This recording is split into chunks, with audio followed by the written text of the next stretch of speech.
मृत्यु लोक में अगर जन्म लिया है, पृथ्वी पर यदि हम आए हैं तो हमारे को दुख का सामना करना ही पड़ेगा।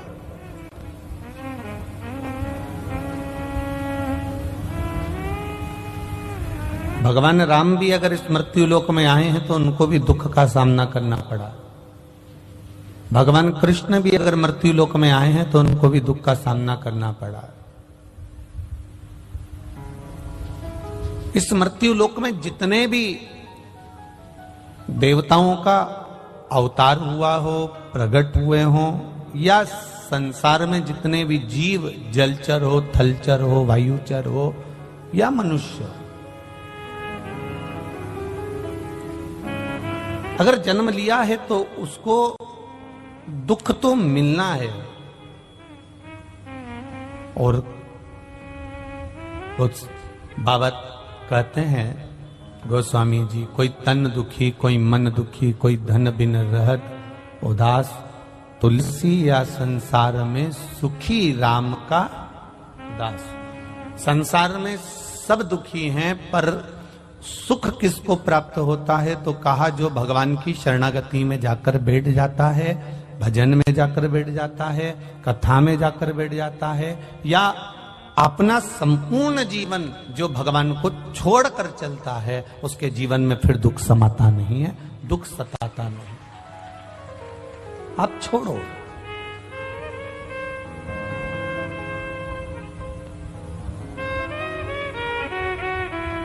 हम दुख को अपना मान रहे हैं, इसलिए दुख हमें अपना लग रहा।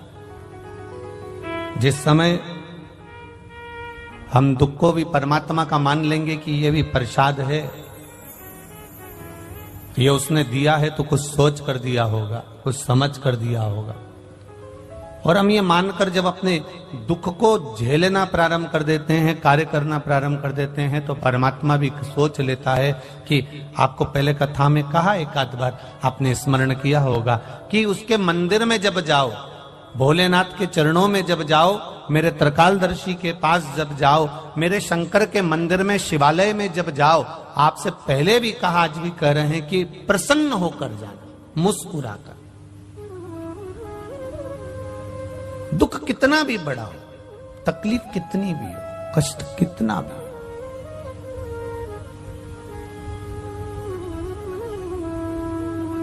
जब हम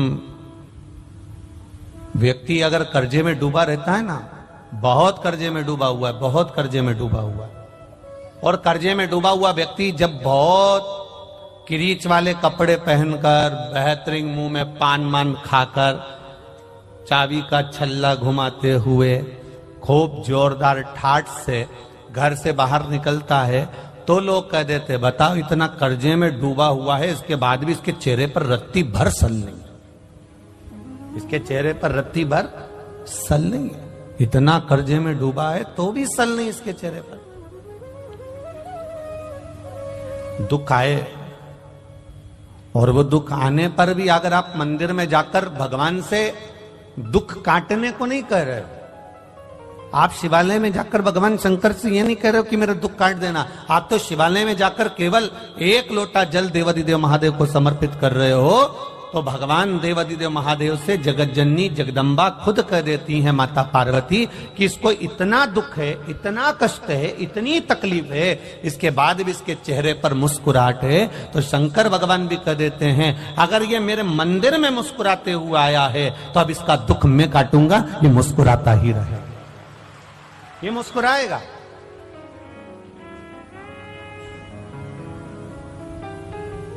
हम उसके भरोसे पर हो जाए, हमारा प्रत्येक क्षण, प्रत्येक पल, प्रत्येक घड़ी, प्रत्येक पल हमारा देवादिदेव महादेव का हो जाए।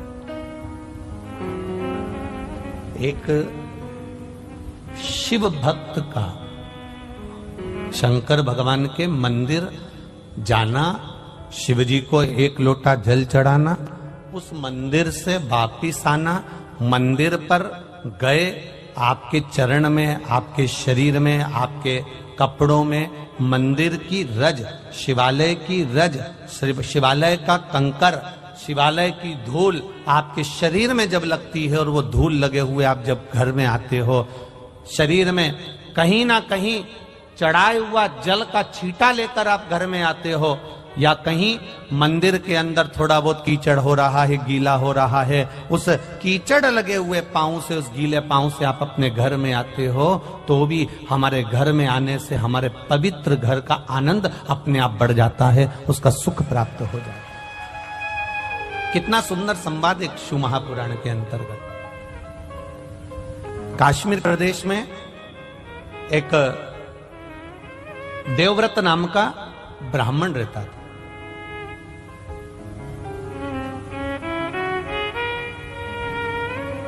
बड़ा धर्मात्मा था, पुण्यात्मा। भजन करना उसका एक आनंद था।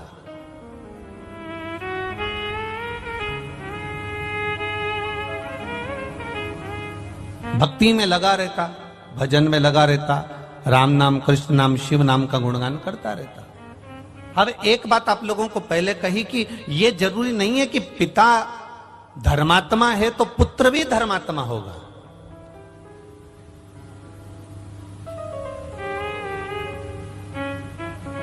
पिता अगर एक श्रेष्ठ वक्ता है तो पुत्र भी श्रेष्ठ वक्ता होगा।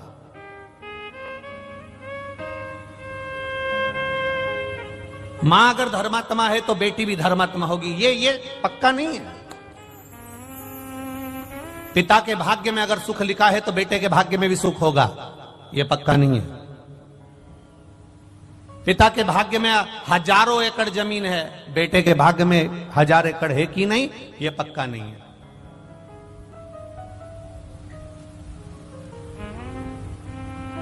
हां, यदि संस्कार अगर बच्चे को मिल रहे हैं, श्रेष्ठ संस्कारों से बच्चा अगर पोषित हो रहा है, श्रेष्ठ संस्कारों से बच्चा अगर बढ़ रहा है, बच्चा संस्कारित हो रहा है, तो यह निश्चित है कि फिर पलटकर देखने की जरूरत नहीं है।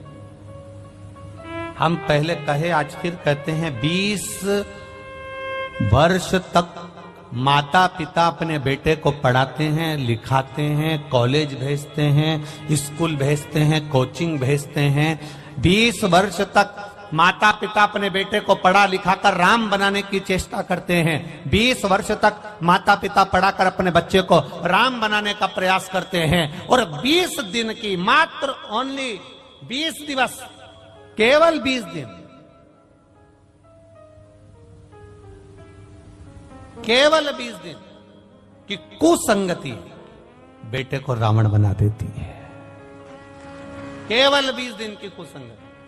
20 वर्ष तक माता पिता बेटे को राम बनाने का प्रयास कर रहे हैं। 20 वर्ष तक माता पिता बेटे को कोचिंग दे रहे हैं, ट्यूशन दे रहे हैं, अच्छी जगह पढ़ने भेज रहे हैं, ज्ञान की बातें कर रहे हैं, सब कुछ कर रहे हैं। 20 वर्ष तक माता पिता अपने बेटे को राम बनाने का प्रयास करते हैं, और 20 दिन की कुसंगति बेटे को रावण बना देती है। कोई ऐसी संगत में बेटा पड़ जाता है, ऐसे मित्रों की संगति पड़ जाती है, ऐसे साथियों की संगति पड़ जाती है, ऐसे व्यक्ति की संगति पड़ जाती है कि उसका जीवन 20 दिन के अंदर वो रावण बन जाता है। उसका मन, चित्त, वृत्ति, उसके विचार अलग हो जाते हैं, घर से अलग।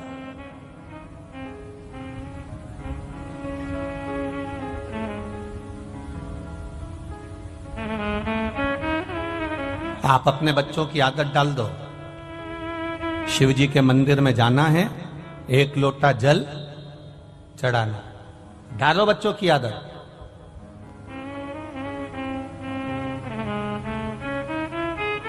जिस घर के बच्चे शंकर भगवान के मंदिर की सीढ़ी चढ़ना सीख जाते हैं, जिस घर के बच्चे शंकर भगवान के मंदिर का द्वार जाना चालू कर देते हैं, उस घर के बुजुर्ग कभी वृद्धाश्रम के द्वार नहीं जाते हैं।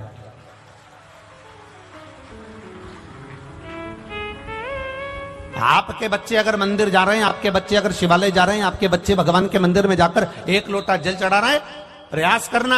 आपके घर का बच्चा अगर शंकर के मंदिर जा रहा है, आपके घर के बेटा बेटी अगर शिवालय जा रहे हैं, 1 लोटा जल चढ़ा रहे हैं, 1 लोटा जल समर्पित कर रहे हैं, तो ये विश्वास मानकर चलना कि आपको वृद्धाश्रम जाने की जरूरत नहीं पड़ेगी। क्योंकि जो शिव की सेवा करना जानता है, वो अपने घर के बुजुर्गों की सेवा करना भी जानता है। उसको आता है कि मेरे घर के बुजुर्ग की सेवा मुझे कैसे करना। उसको ज्ञात है।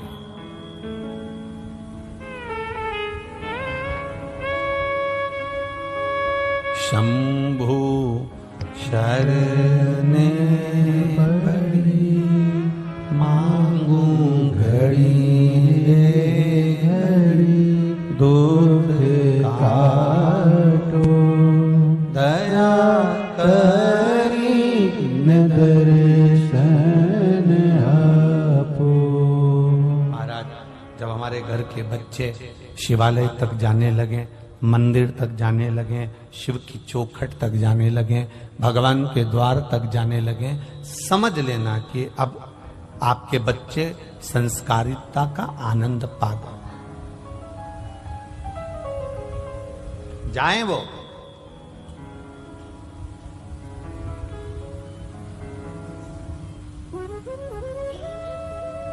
देवव्रत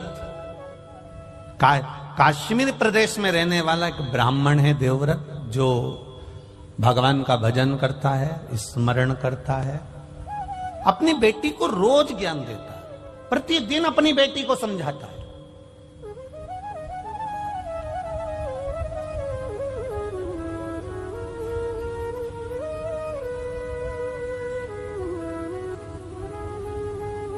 पर संगत बिगड़ गई।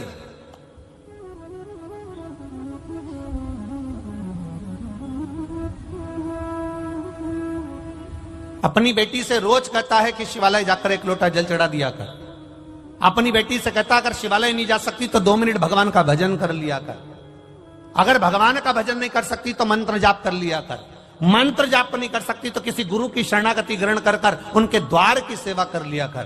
पर बेटी ना तो जल चढ़ाने जाती है, ना मंत्र जाप करती है, ना नाम जाप करती है, पर बेटी अपने पिता देवव्रत से संवाद जरूर करती है। जल चढ़ाने से क्या होगा? आपके घर के भी बच्चे कर देते कभी कभी। पानी चढ़ाने से क्या होगा?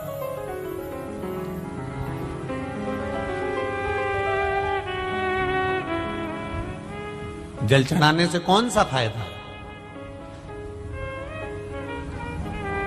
एक बात बहुत ध्यान लगाना, बारिश का पानी, आकाश से जल, बरसात का जल जब जमीन पर गिरता है तो वो नाली में जाएगा, खड्डे में जाएगा, खड्डे में से नाली में जाएगा, नाली से गटर में जाएगा, गटर से नाले में जाएगा, नाले से नदी में जाएगा, नदी से तालाब सरोवर होता हुआ आखिरी में समुद्र के पास पहुंच जाता है। बारिश का जल गिरा तो वो समुद्र तक पहुंच जाता है। आपके नजदीक के मंदिर में जो शिवालय है, उस शिवालय पर अगर 1 लोटा जल गिरा तो वो महादेव तक पहुंच जाता है। वो महादेव तक पहुंच जाएगा। आपने जो जल समर्पित करा, आपने जो जल चढ़ाया। आज बसंत पंचमी है,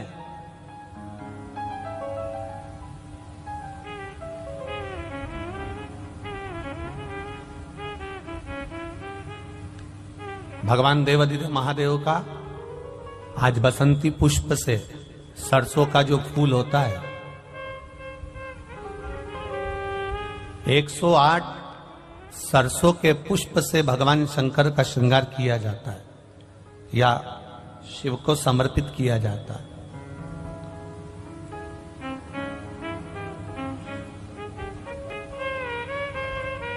अगर डॉक्टर बोल भी देता है कि ऐसा लग रहा है कि कोई बड़ी बीमारी आने वाली है, शरीर में कोई ऐसा रोग आने वाला है कि ये बहुत बड़ा रहेगा, हम उनको हमेशा कहते आए हैं कि प्रयास करना कि बसंत पंचमी के दिन सरसों के फूल 108 शंकर भगवान को चढ़ जाएं, उसके बाद जांच करवाना प्रारंभ करो, बड़ी बीमारी नहीं आएगी, बाबा उसको टाल ही देगा। उसका नाम महामृत्युंजय है, उसका नाम ही महामृत्युंजय। और हमने पहले भी बैतूल की कथा में कहा था कि सरसों का जो पुष्प होता है, कोई आप कार्य करने के लिए जा रहे हो, कोई ठेकेदारी करने के लिए जा रहे हो, उसमें भी सरसों का पुष्प देवाधिदेव महादेव के लिए बहुत प्रबल होता है, बहुत प्रबल।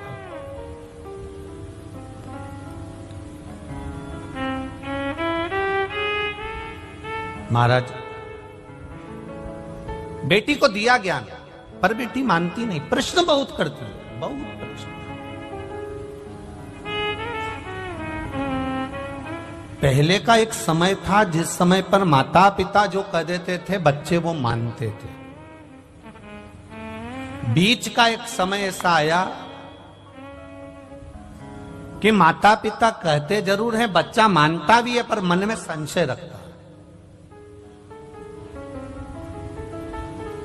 अभी का जो समय चल रहा है, जैसे टीवी पर वो क्या बोलते हैं उसको, डेविड, क्या बोलते हैं उसको, डेविड करना है सबको बिठा के टीवी पे, डिबेट है, ऐसे कुछ बोलते हैं ना।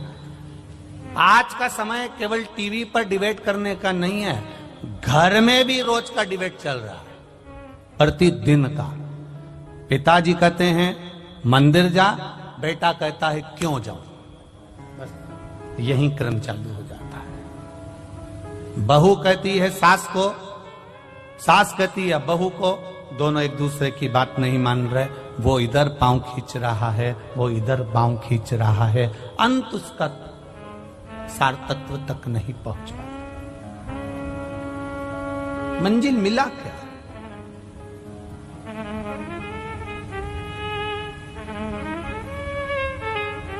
जितने भी चैनल खोलो और उस पर डिबेट होता हुआ दिखे तो आप प्रयास करना कि इसमें कहीं मंजिल मिल जाए तो जरूर बताना।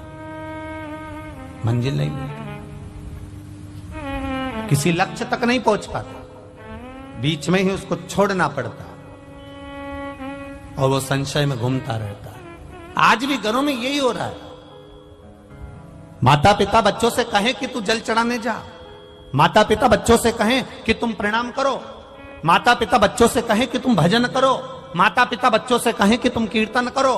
पर ये व्यासपीठ, ये शिव महापुराण की कथा हमेशा कहते आई है कि कल परसों की कथा में भी कहा था, एक माँ ने अपने बच्चे का हाथ पकड़कर संत से कहा, गुरुजी मेरे बच्चे से कह दो कि ये शक्कर ना खाए, मीठा ना खाए। गुरुजी ने 1 हफ्ते का समय मांगा और 1 हफ्ते बाद गुरुजी ने कहा कि बेटा तुम शक्कर मत खाना। तो माँ को क्रोध आ गया, ये बात तो तुम 1 हफ्ते पहले भी कह सकते थे। तो गुरुजी ने कहा, कह तो सकता था, पर उस समय तक मैंने शक्कर छोड़ी नहीं थी, जब तक मैं छोड़ूंगा नहीं तब तक दूसरे से कहूंगा कैसे, इसलिए पहले मैंने छोड़ी है। आप सबसे निवेदन है, अपने बच्चे को ज्ञान देने से पहले स्वयं पहले मंदिर जाना प्रारंभ करो, शिव को जल चढ़ाना प्रारंभ करो, श्री शिवाय नमस्तुभ्यम कहना प्रारंभ करो, एक बेलपत्र बाबा को समर्पित करना प्रारंभ करो। फिर धीरे धीरे बच्चे अपने आप ढलते चले जाएंगे, उनको बोलने की जरूरत नहीं पड़ेगी, स्वयं ढले।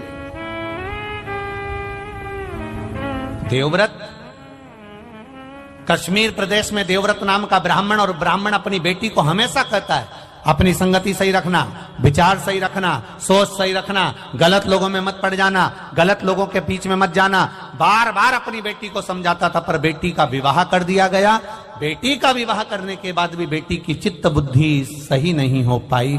वो विवाह होने के बाद भी पर पुरुषों पर उसकी दृष्टि पड़ी रही, पर पुरुष पर उसकी दृष्टि पड़ी रही।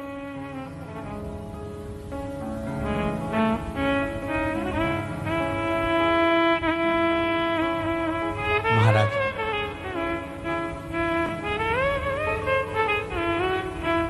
स्कंद पुराण का ये संवाद है। स्कंद पुराण का संवाद, दृष्टि गलत पड़ी रही। शादी होने के बाद भी पर पुरुष पर उसकी दृष्टि जाती थी। जो नारी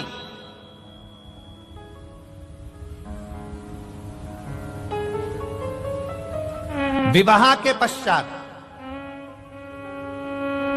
किसी दूसरे पुरुष के साथ में स्मरण करे या शादीशुदा किसी पुरुष का घर तोड़ दे, वो नारी की गति स्कंद पुराण कह रही है। ये स्त्री, ये नारी, ये कन्या जिसका विवाह कर दिया गया और सोच नहीं सुधर पाई, वो नारी प्राण त्यागने के बाद में एक कुतिया का जन्म पाई। अब कुतिया तो बन गई, पर कुतिया का जन्म कैसा मिला? एक पांव उसका विकलांग था, कान टूटे हुए थे, आंखों से एक आंख फूटी हुई थी और शरीर पूरा खुजली के कारण उसके पूरे शरीर के उस जो श्वान की योनि मिली है, कुत्ता की योनि मिली है, उसके शरीर के पूरे बाल, पूरी खाल जगह जगह से निकली हुई थी। सारी दुनिया उस कुत्ते को देख रही है, उस श्वान को देख रही है, उस कुतिया को देख रही है। सारी दुनिया उसको देखकर कहती है बेचारा कैसा है। बताओ, आपके भी मोहल्ले में कोई कोई कुत्ता ऐसा होता होगा तो आप पे दया आती कि नहीं आती? अरे मुंह से तो बोलो, आती है ना दया? कैसा भयंकर है, बेचारे को कितना कष्ट है, बेचारे को कितना दुख है। बताओ, उसको ये रोग हो गया, उसका एक पांव टूट गया, उसके बताओ दिख भी नहीं रहा, उसको तो बेकार में पड़ा हुआ है बेचारा। अब वो कुतिया की योनि पा गई और कुतिया की योनि पाने के बाद शरीर में उसके रोग हो गया। एक दिन देवव्रत के मन में ये बात उत्पन्न हो गई कि मेरी बेटी का हुआ क्या, मेरी बेटी जो मर चुकी है वो गई कहां। एक दिन देवव्रत भगवान देवाधिदेव महादेव के मंदिर में बैठ गया, अखंड जाप करने के लिए बैठ गया, उठता ही नहीं है, उठता ही नहीं।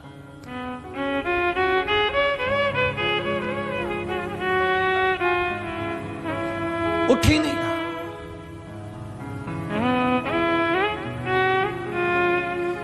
किसी किसी के पूर्व का पुण्य होता है तो मनुष्य के जन्म में भी उससे भजन होता है।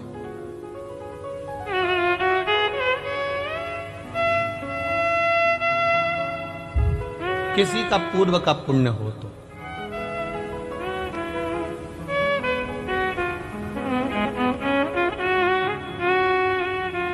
जिस समय पर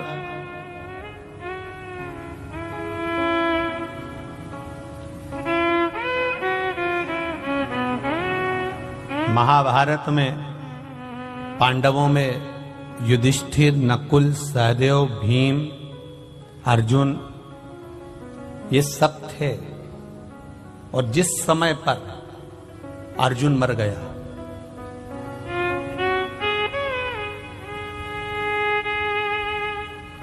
अर्जुन मर गया, जिसने महाभारत सुनी होगी उसके स्मरण में होगा। अर्जुन मरा, अर्जुन के प्राण छूटे किस समय? जब युधिष्ठिर ने अश्वमेध यज्ञ करा और अश्वमेध यज्ञ करने के बाद में अश्व छोड़ा गया, अश्व छोड़ा गया। वो अश्व घूमते घूमते घूमते घूमते जा रहा था। अर्जुन उस अश्व के पीछे भेजे गए और अश्व के पीछे अर्जुन को भेजा गया कि ये अश्व जहां जा रहा है इस अश्व को तुम्हें देखना है, इस अश्व को छुड़ाना है। अर्जुन जहां जाते वहां दिग्विजय कर कर आते, वहां से विजय प्राप्त कर कर आते। वो अश्व जाते जाते जाते जाते जाते जाते आगे एक नगर में प्रवेश कर गया और मणिपुर नगर में जब वो प्रवेश करा, अर्जुन को मालूम था ये वो नगर है जहां पर मेरी धर्म पत्नी, देखिए अर्जुन की एक पत्नी है द्रौपदी, एक धर्म पत्नी है उनकी सुभद्रा, एक नागों की कन्या उलूपी और एक चित्रंगदा। अर्जुन को यह स्मरण में था कि यहां पर मेरा बेटा चित्रंगदा मेरी पत्नी रहती है और उसका बेटा भी यहीं रहता है बुर्बरभान। पर अर्जुन उस अश्व को लेकर अंदर प्रवेश कर गया और जब अर्जुन अंदर प्रवेश करा तो अर्जुन के बेटे को मालूम पड़ा कि मेरे पिताजी आए हैं और मेरे पिता आए हैं, तो सम्मान करने के लिए अर्जुन के पिता का सम्मान, अर्जुन का सम्मान करने के लिए बेटा उनके लिए सामान लेकर गया। तो अर्जुन को क्रोध आ गया, अर्जुन को क्रोध आया कि मैं अश्व लेकर आया हूं, एक वीर योद्धा बनकर आया हूं और तू मुझसे संबंध निभा रहा है।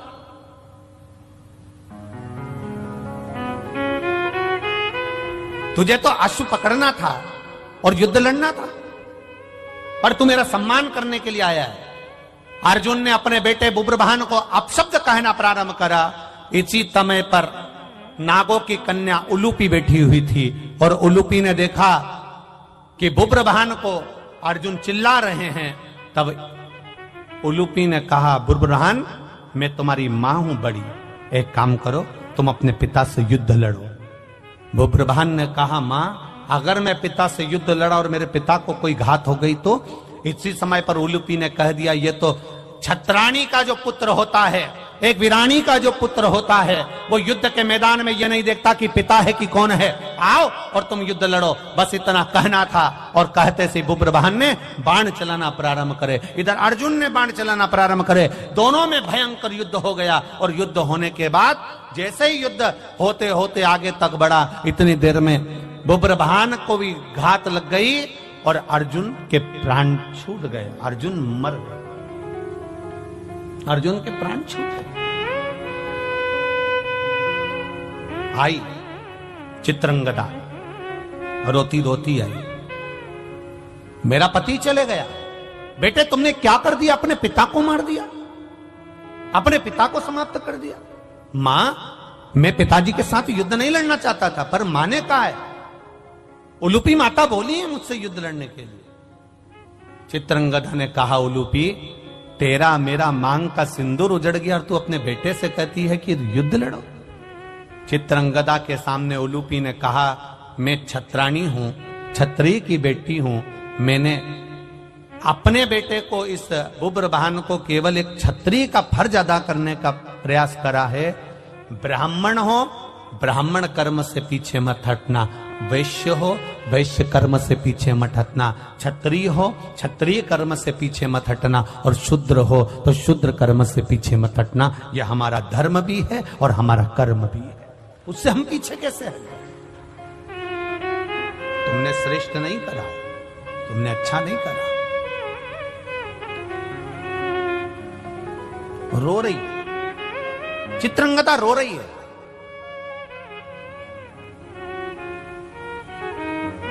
आंखों में जल भरा है, ये अर्जुन मर गए, अब जीवित कैसे होगा? उलूपी ने कहा, मैं नागों की कन्या हूं,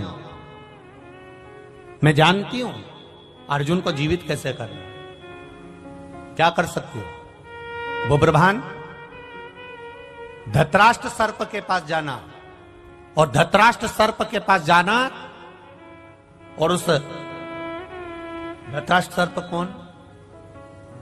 शिव जी के गले में कौन सा नाग होता है? जम के बोलो जरा। वासुकी नाग शंकर भगवान के गले में होता है। वासुकी नाग का सबसे बड़ा बेटे का नाम था धृतराष्ट्र। वो धृतराष्ट्र नहीं, पांडव और कौरव वाला, वो अलग है। वासुकी नाग का सबसे बड़ा पुत्र है धृतराष्ट्र, सबसे बड़ा बेटा। एक बार देवादिदेव महादेव जब वासुकी नाग पर कृपा कर दिए थे, तो वासुकी नाग ने देवादिदेव महादेव से मांग लिया था, मुझे ऐसी मणि प्रदान कर दीजिए भोलेनाथ, जिस मणि को किसी से छुआया जाए और वो मरा हुआ भी जीवित हो जाए। देवादिदेव महादेव ने कहा, वो मणि तो केवल एक महामृत्युंजय मणि है, मैं तुझे दे देता हूं। और शंकर भगवान ने वो महामृत्युंजय मणि धृतराष्ट्र को दे दी थी। उलूपी ने कहा, धृतराष्ट्र के पास जाओ, वासुकी नाग के बेटे के पास में जाओ और वो मणि लेकर आओ। वो मणि अगर होगी तो वो मणि से वो जीवित हो सकता है, इसके सिवा जीवित नहीं होगा। बुब्रवाहन धृतराष्ट्र सर्प के पास गया, नाग के पास गया, मेरे पिता को जीवित करना है। धृतराष्ट्र ने कहा, तेरे पिता को जीवित करने की सामर्थ्यता मुझ में नहीं है, मैं मणि दे भी दूंगा पर तेरा पिता जीवित नहीं हो सकता। कब तक? जब तक देवादिदेव महादेव इशारा ना कर दें तब तक इसका काल नहीं टल सकता, क्योंकि उसका नाम महाकाल है। जाओ उसके पास, पहुंचो उसके पास। बुब्रवाहन, उलूपी, चित्रंगदा शिव जी की आराधना में लग गई और भगवान देवादिदेव महादेव ने क्या कृपा करी। शंकर भगवान ने खुद धृतराष्ट्र से कहा, बेटा मणि दे दीजिए। वो मणि बुब्रवाहन लेकर गए और ले जाकर अपने पिता को जब स्पर्श कराया, अर्जुन वापिस जीवित होकर बैठ गया। अकाल मृत्यु वो मरे जो काम करे चंडाल का, काल उसका क्या बिगाड़े जो भक्त हो मां। जो शिव का उपासक होता, शंकर का गुणगान करने वाला, शिव भक्ति में रमने वाला, शंकर पर अटूट विश्वास करने वाला, भटकता नहीं। देवव्रत शिव की आराधना में डूब गए, हिलते नहीं, जाते नहीं, आते नहीं, एक ही जगह पर स्थिर होकर बैठ गए, स्थिर जा ही नहीं।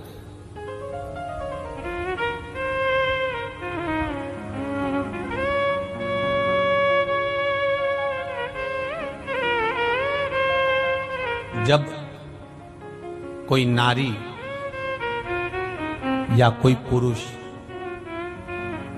व्रत करता है, उपास करता है, उपास करता है, वो किसी भी देवता का उपास करे, शनिवार का करे, मंगलवार का करे, बुधवार का करे, गुरुवार का करे, रविवार का करे, तीज का करे, चतुर्थी का करे, अष्टमी का करे, एकादशी का करे, प्रदोष करे, द्वादशी करे, पंचमी करे, तीज करे, छठ करे, नवरात्रे करे, चतुर्थी करे, कोई पुरुष या स्त्री या बच्चा कोई भी व्रत करता है, जिस दिन वो व्रत रखता है उस दिन उसके शरीर में कौन सी देवी का अंश आकर विराजमान हो जाता है जिससे वो व्रत सफल कर पाता। बोलो रे भाई, कौन सी देवी का अंश आ जाता है जिससे उसका व्रत, किसी भी व्रत को करे, वो एकादशी करे, द्वादशी करे, प्रदोष करे, सोमवार करे, मंगलवार करे, बुधवार करे, नवरात्रे करे, तीज करे, चतुर्थी करे, छठ करे, प्रदोष करे, दिवाली करे, दशहरा करे, जो व्रत उसको करना है करे, मंगलवार करे, वो कौन सी देवी एक ऐसी होती है, भगवान शंकर की वो कौन सी एक माता, एक देवी ऐसी है जो व्रत करने वाले की तप साधना में साथ देती है और उसकी तप साधना को बढ़ाने का काम करती है। वो केवल एक देवी है, शाकंभरी माता। कौन सी माता है?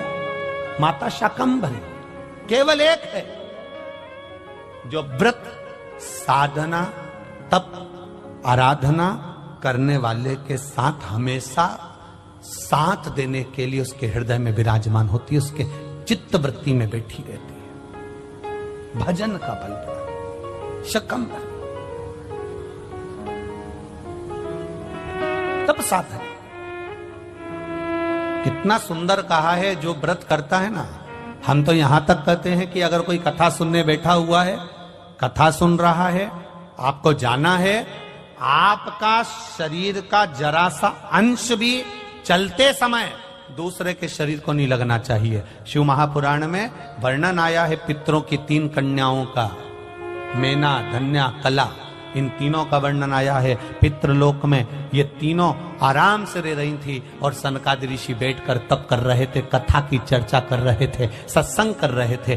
पहले मेना निकल कर गई, फिर धन्या निकल कर गई, फिर कला निकल कर गई, एक के पीछे एक तीनों निकल कर गई, तीनों निकल कर गई। इनका शरीर का लहंगा संत सनकादि ऋषि के जंघा पर पड़ गया, क्रोध आ गया, ऐ मेना, धन्या, कला, मैं तुम्हें श्राप देता हूं कि तुम तीनों मृत्यु लोक में एक साधारण सी स्त्री बनोगी।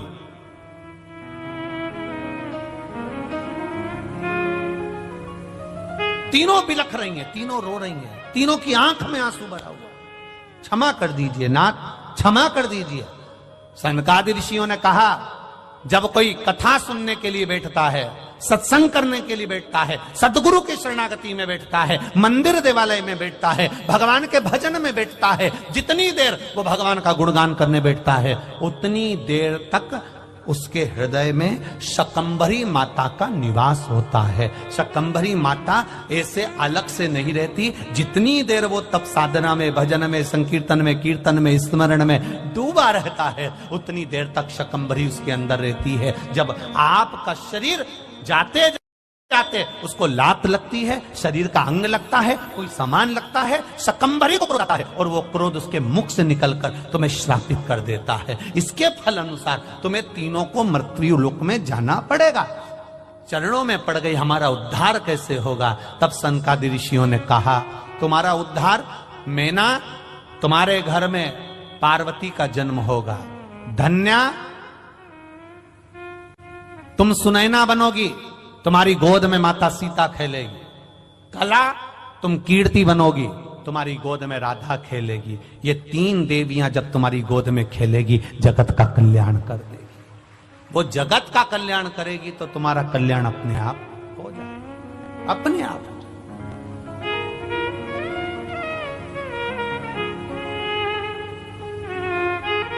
हम यहां तक कहेंगे, उसका भी स्मरण रहे। अगर कोई अपने घर से एक लोटा जल लेकर जा रहा है, शिव जी के मंदिर तक जा रहा है, शिवालय तक जा रहा है, तो यहां तक भी निवेदन करेंगे कि हंसो, दुनिया का काम है हंसना। अभी आदरणीय महाराज जी कह रहे थे कि जब कोई सनातन धर्म के लिए आगे बढ़ता है, कोई अच्छे काम के लिए आगे बढ़ता है, तो दुनिया ताने भी देती है, अपशब्द भी कहती है, टांग भी खींचती है। लोग अपशब्द पर अपशब्द कहते हैं। जब आप एक लोटा जल लेकर देवालय शिवालय की ओर जाएंगे, तो आप जिस रास्ते से निकल कर जाएंगे, दुनिया के लोग आप पर भी हंसेंगे। लो, एक और आ गई सियोर वाला महाराज की चेली। लोग हंसेंगे, ये चल दी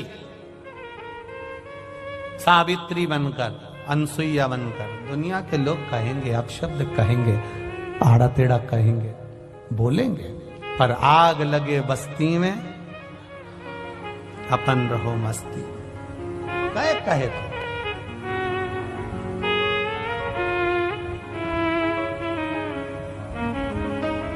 कहे, कहने वाला कहता रहेगा। जिस समय पूजन का कोई साहित्य, पूजन का कोई सामान, पूजन की कोई सामग्री हमारे हाथ में रहती है और हम पूजन करने जाते हैं और पूजन कर कर वापिस आते हैं, उस व्यक्ति को देखकर अगर कोई दूसरा हंसता भी है, तो समझ लो वो अपनी जिंदगी को बर्बाद करने के सीढ़ी पर पांव रख दिया। उसने अपनी जिंदगी की बर्बाद होने वाली सीढ़ी पर पांव रख दिया। क्या उसको बर्बाद हो? निश्चित है।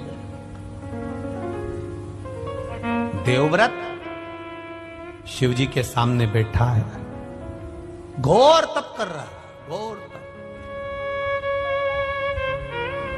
अखंड तप करने में लगा हुआ है। और ऐसा अखंड तप देवव्रत कर रहा है, उसको केवल एक चीज मालूम करना है कि मेरी बेटी, जिसको मैं समझा कर रह गया, वो बेटी की दशा कैसी है। तब देवव्रत ने अखंड तप करा। मेरे देव अधिदेव महादेव खुद नहीं आए, मां अंबा नहीं आई, जगदम्बा नहीं आई, शिव जी ने अपने नंदी को भेज दिया। नंदीश्वर, जाकर मालूम करो देवव्रत क्या चाहता है, इस देवव्रत को चाहिए क्या। जाओ जरा मालूम करो, जाओ। और महाराज, तब साधना का जो बल होता है वो कोई साधारण नहीं होता। दूध में सुगंध गंध नहीं होती। दूध में सुगंध गंध कब आएगी?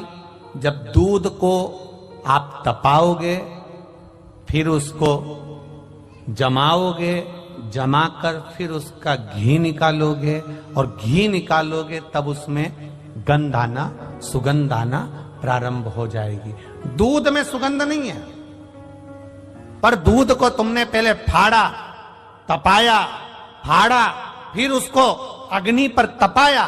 तपाने के बाद में जब वो धीरे धीरे धीरे धीरे धीरे धीरे घी बना, तब उसमें सुगंध आना प्रारंभ हो गई। उसी तरह मनुष्य में उतना आनंद सुख कैसे प्राप्त हो सकता है, शंकर की भक्ति कैसे प्राप्त हो सकती है? तो कहा, दुनिया के लोग अपशब्द कहकर तुम्हें तपाएंगे, अपशब्द कहेंगे, ताने देंगे, गाली देंगे, आड़ा टेढ़ा कहेंगे, फिर भी तुम भगवान शिव के शिवालय में जाती रहना। जब तपते रहोगे, तपते रहोगे, तपते रहोगे, तो एक दिन सुगंधित घी बन जाओगे और आपका जीवन सार्थक हो जाएगा। तपाएंगे लोग, कहेंगे। दुनिया के लोग कहेंगे जो कहना।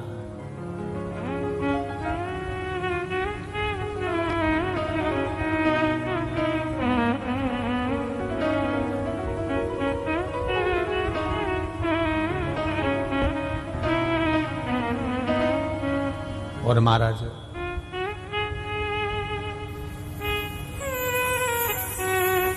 जब हम भगवान की शरणागति में जाकर बैठ जाएंगे, तप ले, तप लो खूब दिल से।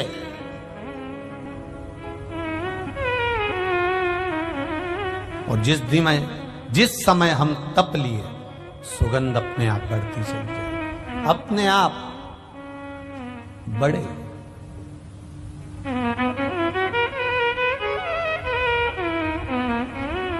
शिव कथा कह रही,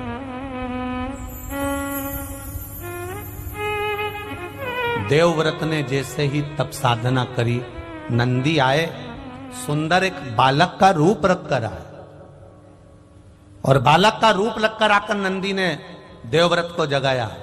स्कंद पुराण का यह संवाद प्रत्येक शिव भक्त के लिए बहुत मायने रखता है।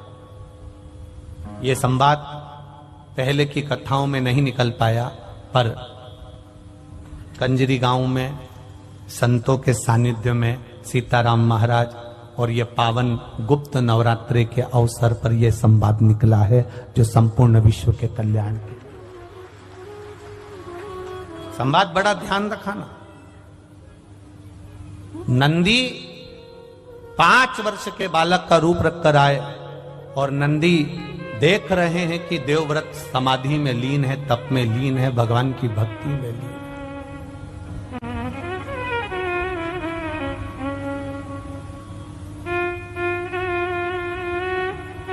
लीन है।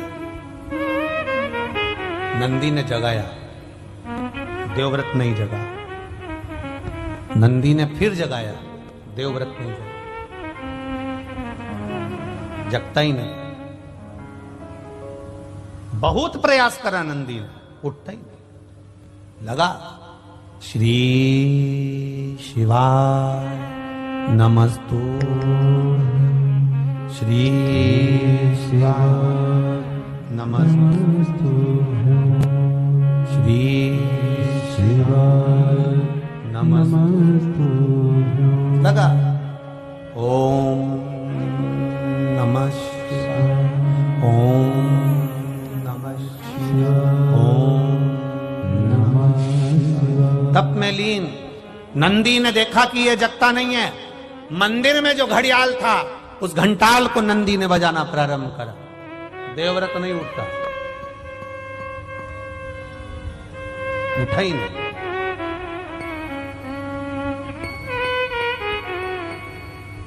फिर बजाए। आखिरी में देवव्रत के नेत्र खुले। 5 वर्ष के बच्चे को देखकर थोड़ा क्रोध देवव्रत को आया। कारण, मैं बैठा तप कर रहा था, और मैं बैठकर अगर तप कर रहा हूं तो मेरे तप साधना को क्यों नष्ट कर रहा है। आ जाता है कभी कभी क्रोध। घर में बूढ़ी बूढ़ी माताएं, जब दादी माएं, जब बुजुर्ग माताएं सेवा करती और घर का छोटा छोटा बच्चा उनका सामान लेकर भग जाए, दिया ले गया, दीपक ले गया, अगरबत्ती उठा के ले गया, ठाकुर जी को जो भोग धरा रही थी भोगी उठा के ले गया, जो मोहन थाल रख रही थी मोहन थाली ले गया, कहीं ठाकुर जी की माला जी उठाकर ले गया, तो दादी को क्रोध आ जाएगा। पर उसको क्रोध नहीं आना चाहिए। भगवान परीक्षा ले रहा है, भगवान देख रहा है कि ये क्रोध करती है कि नहीं करती है। भगवान ये देखता। अब इसको 5 वर्ष के बच्चे पर क्रोध आ गया। देवव्रत को क्रोध आया, उठकर खड़ा हुआ। जैसे ही खड़ा हुआ, इतने में बच्चे ने कह दिया, बाबा आपको तप करते हुए देखकर मेरे मन में एक प्रश्न आया है। आप तप किसके लिए कर रहे हो? आप साधना किसके लिए कर रहे हो? आप व्रत किसके लिए कर रहे हो? आप उपास किसके लिए कर रहे हो? किसके लिए?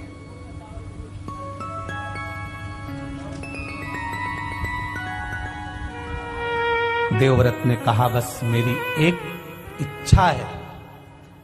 क्या इच्छा है आपकी? बस एक इच्छा, मेरी बेटी जो प्राण छोड़कर चली गई है उसको मुझे देखना है। वो है कहां? उसकी दशा क्या है? नंदी को हंसी आ गई। 5 वर्ष का नंदी ठहाका लगाकर हंस दिया। हंसा तो देवव्रत को और क्रोध आ गया। ए बालक, मेरे शब्द को सुनकर तू हंस रहा है? नंदी ने हंसते हुए कहा, बाबा जो कर्म कर कर मरा है उसको अगर देखोगे तो आप भी रो पड़ोगे, इसलिए जो हो गया उसको आप मत देखिए, मत देखो। जो पूर्व में कर कर आए हो उसे अब देख कर करोगे क्या? कई लोग कहते हैं हमने किसी का बुरा नहीं करा गुरुजी, हमने कभी किसी का बुरा नहीं करा गुरुजी, फिर भी लोग हमारा बुरा क्यों करते हैं? हम कहते हैं जी जी, इस जन्म में तुमने किसी का बुरा नहीं करा, पर अगला जन्म किसने देखा कि तुमने किसका बुरा करा होगा? जिसका करा होगा वो आज तुमको त्राड़ दे रहा है, आज तुमको कष्ट दे रहा है।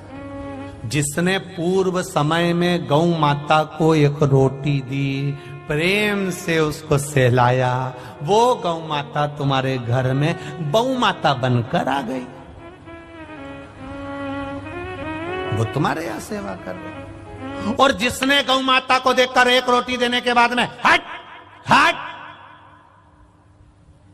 अरे शास्त्र तो उठाओ, कितने वीरों में वीर थे राजा जनक, राम जी महाराज के ससुर, दानवीर, भजनावली, कीर्तनी, दुनिया के लोग उनका नाम उच्चारण करते हैं। राजा जनक जैसा कोई नहीं, राजा जनक जैसा कोई नहीं, राजा जनक जैसा कोई नहीं, राजा जनक जैसा कोई नहीं। जनक जितने बड़े दानी थे, पुण्यवात्मा थे, स्मरणी थे, भजनावली थे, कीर्तनी थे, उसके बाद भी राजा जनक को नरक का द्वार जाना पड़ा। कारण क्या था? उसके बाद भी राजा जनक नरक के द्वार पर, केवल एक कारण से। राजा जनक भी नहीं समझ पाए कि मुझे और नरक, इतना मैंने पाप कुछ नहीं करा, मैं तो राम जी का ससुर हूं, मैंने जानकी को पाला है, जानकी मेरे पास में रही है, मैंने सब यज्ञ करा है। और शास्त्र कहता है, श्रीमद् भागवत कहती है, देवी भागवत कहती है कि वेद व्यास जी महाराज के यहाँ सुखदेव जी महाराज का प्रागट्य हुआ। सुखदेव जी महाराज शादी करने को तैयार नहीं हुए, तब वेद व्यास जी ने कहा किसी गुरु की शरणागति जाओ, तो वो राजा जनक की शरणागति में गए थे। और राजा जनक जी के दरवाजे पर जाकर सुखदेव जी महाराज खड़े रहे थे। और सुखदेव जी महाराज के कोई गुरु हैं तो वो जनक जी महाराज हैं। जब सुखदेव जी के गुरु जनक जी हैं, राम जी के ससुर जनक जी हैं, माता जानकी के पिता जनक जी हैं, तो फिर इनको नरक क्यों जाना पड़ा? केवल एक जरा सा काम था, एक छोटा सा काम, छोटा सा काम। जनक जी का रथ जा रहा था। अब समझना जरा, लोग कहते ना हमने किसी का बुरा नहीं करा, तो हम कौन? ऐसा क्यों हो रहा है? हमें तकलीफ क्यों आ रही है? हमें दुख क्यों आ रहा है? हमें कष्ट क्यों आ रहा है? हमें बीमारी क्यों आ रही है? ना तो मैं सुपारी खाऊं, ना मैं कभी गलत चीज खाऊं, उसके बाद में मुझे रोग क्यों आ रहा है? तकलीफ क्यों आ रही है? पूर्व का राजा जनक जी महाराज का रथ जा रहा था। जाते जाते रथ बीच में जब पहुंचा, सामने गाय खड़ी थी। गाय खड़ी और इतने में जनक जी ने कहा, एक काम करो कि गाय को थोड़ा सा हटाने का प्रयास करो। रथ के बीच में गाय खड़ी है, गाय हट नहीं रही, हट नहीं रही। जनक जी नीचे उतरे और गौ माता के आगे हाथ जोड़े, आप हट जाओ। नहीं हटी। इसके बाद राजा जनक ने गाय को धक्का देकर बस थोड़ा सा साइड में करा था, बस एक अंश की गलती कर दी थी कि गाय को एक हाथ से धकेल कर पीछे की ओर हटाया था, और गाय के पीछे से जनक जी महाराज निकल कर चले गए थे। तो चित्रगुप्त महाराज और धर्मराज ने कह दिया, कौन आया है? राजा जनक बड़े पुण्यात्मा हैं, बड़े धर्मात्मा हैं, पर इन्होंने गाय को जाना था उधर, रास्ता चेंज कर दिया था इधर का, इसलिए इनका भी स्वर्ग का रास्ता चेंज कर दिया। जाना था स्वर्ग, घूमते हुए लेकर जाए, ले जाओ, रास्ता चेंज करो, बदलो रास्ता। जनक जी महाराज जब रास्ता बदला गया स्वर्ग जाने का, नरक से होते हुए जा रहे थे। नरक में पड़े हुए जीव सब चिल्ला रहे थे, चिल्ला रहे थे। जनक जी महाराज थोड़ी देर वहां खड़े हो गए, खड़े हो गए। सारे जीवों ने चिल्लाना चालू कर दिया, महाराज रुक जाओ, महाराज रुक जाओ, महाराज रुक जाओ। आवाज लगा रहे जनक जी महाराज रुक जाओ। जनक जी महाराज ने पूछा, ये कौन चिल्ला रहा है? ये आवाज किसकी आ रही है? ये कौन चिल्ला रहा है? ये किसकी आवाज है? सब ने कहा, ये जो नरक में पड़े हुए हैं ना, ये चिल्ला रहे हैं। ये क्यों चिल्ला रहे हैं? कारण क्या है? जनक जी, आपने इतना दान पुण्य करा है, इतना अच्छा अच्छा काम करा है कि आप पुण्य आत्मा हो, आप वैकुंठ जा रहे हो, पर आप नरक के रास्ते से जा रहे हो। आपके शरीर से छूकर जो ये हवा चल रही है, ये हवा इनके पापियों के शरीर पे लग रही है, पापियों के शरीर पे लग रही है। तो इनको जो कष्ट हो रहा था वो मल्लम का काम कर रही है, अब इनको कष्ट नहीं हो रहा। इसलिए ये चाहते हैं कि आप कुछ कृपा कर दो। जनक जी ने कहा तो एक काम करो ना, इन सबको नरक से मुक्त कर दो, नरक से मुक्त। धर्मराज कहते हैं ऐसा नहीं हो सकता, ऐसा नहीं हो सकता। तो फिर एक काम करो, जनक जी कहते हैं मुझे वैकुंठ नहीं जाना, इनके लिए मुझे यहीं खड़ा कर दो। मेरे शरीर से हवा निकल कर जाएगी, वायु पवन निकल कर जाएगी, वो इनके शरीर को लगेगी, और इनको अगर सुख मिल रहा है मेरे शरीर से तो मैं इनके लिए अपना शरीर भी दे सकता हूं, मैं नरक में रह सकता हूं। हाथ जोड़कर धर्मराज ने कहा आपको हम नरक में नहीं रख सकते, क्योंकि आप पुण्य आत्मा हो, सत्कर्मी हो, भजना बली हो, हम आपको नरक में कैसे रखें? अगर हम नरक में रखेंगे तो देवता हमें चिल्लाएंगे, हम आपको नरक में नहीं रख सकते। तो जनक जी ने कहा आप मुझे नरक में नहीं रख सकते और मुझे स्वर्ग में रहना नहीं जब तक इनका उद्धार होता नहीं। तो धर्मराज ने भगवान विष्णु से कहा आप बताओ क्या करें। भगवान विष्णु ने देवाधिदेव महादेव से कहा आप बताओ क्या करें। देवाधिदेव महादेव ने कहा एक काम करो, राजा जनक के लिए सारे पापियों को छोड़ दिया जाए, उनका कल्याण कर दिया जाए। ये जनक तत्व हमें लगता है हमने कोई पाप नहीं करा, हमने कोई बेकार काम नहीं करा, पर हमारा रास्ता चेंज क्यों हुआ, हमें कष्ट क्यों आ रहा है, हमें दुख क्यों आ रहा है, उसके पीछे हमारा पूर्व का कोई कारण होगा, कोई कारण हो सकता। एक झोली में फूल भरे हैं, एक झोली में कांटे, तेरे बस में कुछ भी नहीं वो बांटने वाला बांटे। अरे कोई कारण होगा, अरे कोई कारण होगा। धन का बिस्तर मिल जाए पर नींद को तरसे में, धन का बिस्तर मिल जाए पर नींद को तरसे कांटों पर भी सोकर आए किसी के मन को चैन। अरे कोई कारण होगा, अरे कोई कारण होगा। किसी किसी के यहाँ डनलप का गद्दा बिछाए, एसी का रूम, वीआईपी रूम, सोते सोते भी एक गिलास केसर का दूध, फिर भी रात को नींद नहीं। और कोई कोई ये यहां से वहां तक देखना, पूरी रोड के बीच में डिवाइडर पर पड़े ऐसे सो रहे, चकाचक, कोई दिक्कत नहीं, कोई रत्ती भर की टेंशन नहीं, सामान भी पड़ा है और एक अपन वीआईपी गद्दा, वीआईपी भोजन, एसी का रूम, चकाचक, न मच्छर न मक्खी, सब वीआईपी। उसके बाद भी रात भर करवट बदलते रहे, कहीं घुटना, कहीं कमर, कहीं पीठ, कहीं हाथ, रात भर दुखता रहा। और यहाँ धन का बिस्तर मिल जाए पर नींद को तरसे, और कांटों पर भी सोकर आए किसी के मन को चैन। अरे कोई कारण होगा, अरे कोई कारण होगा। सांप भी डस ले तो मिल जाए किसी को जीवन दान। किसी किसी को सांप भी डस लेता है तो बच जाते हैं, और कोई कोई एक ठोकर लगती है, बाथरूम में नहाने गई थी, फिसल गई और मर गई। सांप भी डस ले तो मिल जाए किसी को जीवन दान, और एक चींटी के कांटे से मिट जाए नामो निशान। अरे कोई कारण होगा, अरे कोई कारण होगा।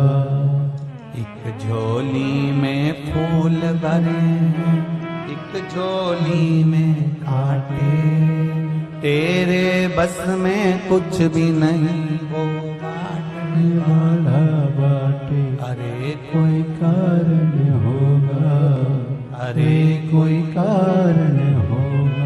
बिना कारण के कुछ नहीं मिल सकता, कारण जरूर है।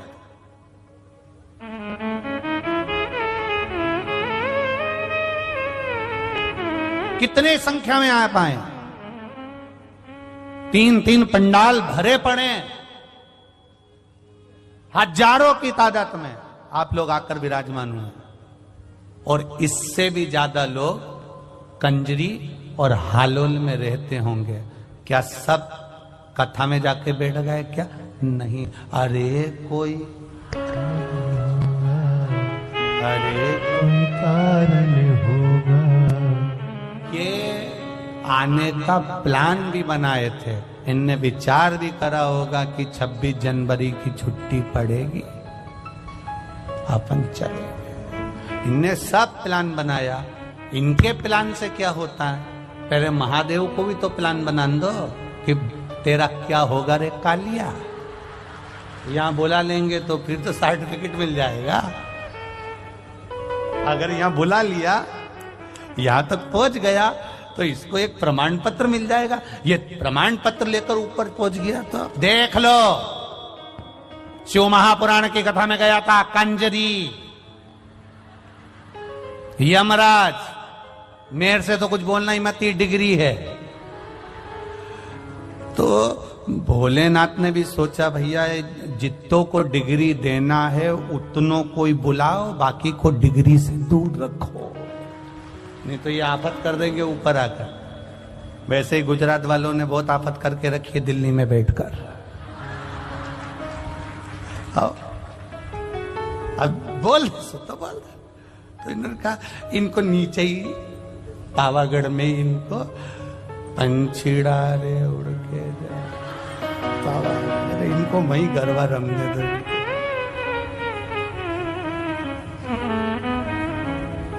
नहीं तो ये मोखला बैठा बैठा नहीं, बस राम जी कृष्ण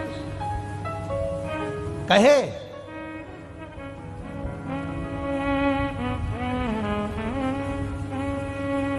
देवव्रत से पूछा, बोलो पूर्व का क्या देखना है तुमको? मेरी बेटी का जीवन देखना है मुझे, मेरी बेटी, मेरी ही बेटी। मत देख, देवव्रत रोएगा, तड़फेगा बेटी की दशा देखकर। नहीं, मुझे अपनी बेटी देखना। भगवान शंकर का शिवलिंग पर लगा हुआ चंदन नंदीश्वर ने उठाया, देवव्रत के मस्तक पर लगाया। देवव्रत से कहा नेत्र बंद कर ले, शिव का स्मरण कर ले, तेरी बेटी तुझे नजर आ जाएगी। जो चंदन लगाया, भस्म धारण कराई, देवव्रत ने देखना चालू करा, देखना चालू करा।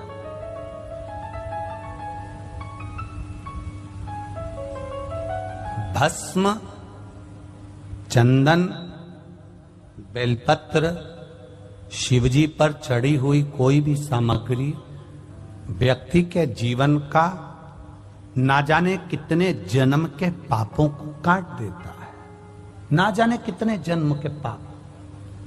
काशी में एक व्यक्ति टेबल लगाया हुआ था, वो टेबल लगाकर उस पर भस्म बेच रहा था, भस्म बेच रहा, भस्म कपे की।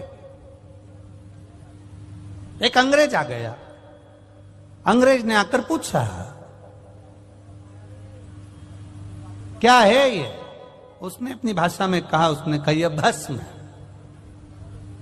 लगाने की। अच्छा, उसने पैकेट उठाया, देखा, देखते से ही बोला इसकी एक्सपायर डेट कब की है। अब वो टेबल पर जो बैठा था भस्म बेच रहा था, वो अंग्रेज को ऊपर से नीचे तक देख रहा कि भस्म की एक्सपायर डेट पूछ रहा।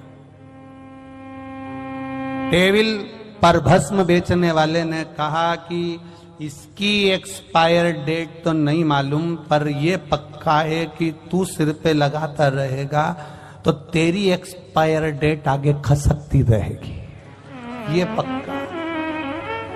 इसकी नहीं मालूम कि इसकी एक्सपायर डेट कब की है, ये कब समाप्त होगी, पर तेरे समाप्ति की जो तारीख है वो इस भस्म को लगाने से आगे बढ़ती चली जाएगी। ये निश्चित है, ये पक्का है, ये सहज नहीं है, बड़े। इसीलिए महाराज हरि देवव्रत से 5 वर्ष के नंदी पूछ रहे हैं कि आप तप क्यों कर रहे हो।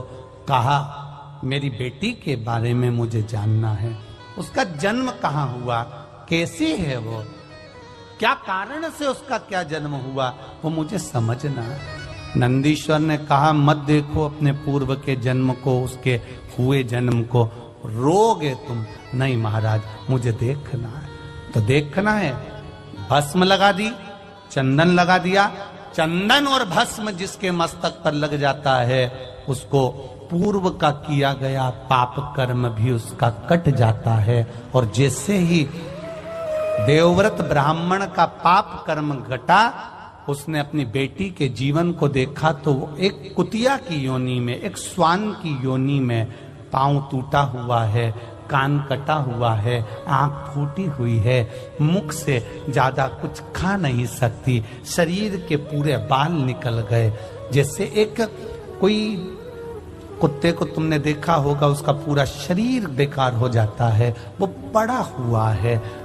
देवव्रत रो रहा, रोने लगा देवव्रत, उसकी आंखों से आंसू बहने लगे देवव्रत की। और देवव्रत की आंख से जब आंसू बहने लगे, रोने लगा, नेत्रों से नीर बहने लगा, जल बहने लगा। नंदी करे क्यों रो रहे हो? देवव्रत कहता है मेरी बेटी की यह दशा मुझसे नहीं देखी जाती, कुछ कृपा करो। भगवान नंदीश्वर ने कहा कृपा करने वाला तो केवल एक है, वो देव अधिदेव महादेव है। बड़ा सरल, बड़ा सहज, बड़ा सरल है। एक लोटा जल चढ़ा दो और वो सारी समस्या का हल कर देता है। ऐसा देव अधिदेव महादेव। एक पत्र आया है बड़ा सुंदर।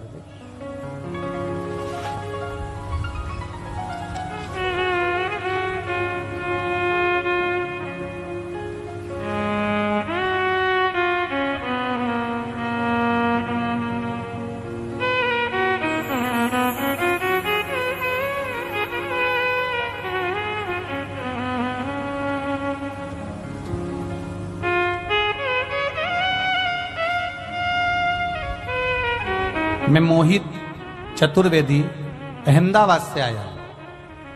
कहीं बैठे हो? मोहित चतुर्वेदी अहमदाबाद से। आप ही हैं? दोनों हाथ हिला दो एक बार ऐसा। श्री शिवाय नमस्तुभ्यम। एक बार वापिस हिला दीजिए। श्री शिवाय नमस्तुभ्यम। मैं मोहित चतुर्वेदी अहमदाबाद से आया हूं। मैं बाबा की कृपा का क्या बखान करूं गुरुदेव। मैं बहुत अधिक कर्जे में दब गया था। मैं एक प्राइवेट कंपनी में जॉब करता हूं। मुझ पे इतना कर्जा हो गया था कि मेरी पूरी सैलरी सिर्फ EMI में चली जाती थी। इतना ही नहीं, मेरी नौकरी में भी दिक्कत होने लगी। अगस्त 2022 में मुझे नोटिस भी दिया गया कि मेरी कंपनी की ओर से। उसी समय मेरी सास मेरे घर पे आई हुई थी। वो उनकी शिव महापुराण की कथा रोज सुनती थी। आपकी कथा जब वो रोज सुनती, उन्हीं के साथ मुझे और मेरे पत्नी को भी शिव महापुराण की कथा के बारे में पता चला। और हम दोनों ने शिव मंदिर में जाकर भोले बाबा को 1 लोटा जल चढ़ाना प्रारंभ करा। कंपनी ने कह दिया था कि आप इस कंपनी को छोड़ दीजिए। और मेरी कर्जा भी बहुत था गुरुदेव। मेरी पत्नी पशुपतिनाथ का व्रत करना शुरू कर दी। बड़ोदरा की कथा में अपने पूरे परिवार के साथ आया और 3 और 4 दिसंबर की कथा बड़ोदरा में सुनी। 5 दिसंबर को आखिरी पशुपतिनाथ का व्रत पूरा हुआ। उसके अगले ही सोमवार यानी 12 दिसंबर को गुरुजी भोले बाबा की ऐसी कृपा हुई कि एक और लेटर मुझे प्राप्त हो गया। इस बार जो लेटर था बाबा की कृपा से मेरा प्रमोशन का लेटर था। मुझे शिव की ऐसी कृपा हुई। गुरुदेव, हम जब पढ़ाई करते हैं ना गुरुदेव, तो हम इन चीजों पर विश्वास नहीं करते कि शिव जी को जल चढ़ाने से कुछ होता है, व्रत करने से कुछ होता है। पर बाबा का जो प्रताप देखा है ना गुरुदेव, वो 1 लोटे जल का देखा है। उस 1 लोटे जल ने आज हमारी तनख्वाह भी बढ़ गई, प्रमोशन भी हो गया और बाबा की कृपा से कर्जा भी चूक गया गुरुदेव। इसलिए हम आज कंजरी गांव में बाबा को अपना प्रमोशन लेटर जो कंपनी ने भेजा था वो बाबा को समर्पित करने आए हैं। बाबा की कृपा से मेरा प्रमोशन लेटर मुझे प्राप्त हुआ और बाबा की कृपा से मुझे प्रमोशन हुआ। ये मैं बाबा को नमन करने आया हूं। बैठिए बाबू। श्री शिवाय नमस्तुभ्यम। हर हर। ये शिव तत्व है। ओ घड़ी जो नहीं समझा उसको लगेगा केवल शिव महापुराण की कथा। बहुत सारे आते हैं, कहते हैं, बोलो बोलो जम के चले जाए। जो नहीं समझा उसके लिए यही रहे। पर जो समझ गया, अपना दरवाजा छोड़कर, अपना घर छोड़कर जो कथा के पंडाल तक पहुंच गया, मेरा महादेव उसके दुख काटने उसके घर तक पहुंच गया, पहुंचा। कंजरी हालोल वालों को तो ये मौका मिल गया। हम बुरहानपुर वालों से भी कहेंगे 3 फरवरी से 9 फरवरी तक आपके यहाँ कथा है। बाबा देव अधिदेव महादेव कुबेर भंडारी आपके यहाँ आ रहा है। दिल से बाबा से प्रार्थना करना और अपने पूरे इष्ट मित्रों के साथ में दोपहर 2 बजे से 5 बजे तक नवी कृषि मंडी में बरहानपुर में सुंदर कथा का लाभ लेकर बाबा से प्रार्थना करना कि आपका जीवन बाबा के चरणों में सार्थक। और जो रह गए कंजरी के लोग, हालोल के, उनसे भी निवेदन है, बाद में विचार करने में आएगा। गंगा नजदीक में आई और मैं डुबकी नहीं लगा सका, मेरी जिंदगी का मैं आनंद नहीं ले सका। आएगा।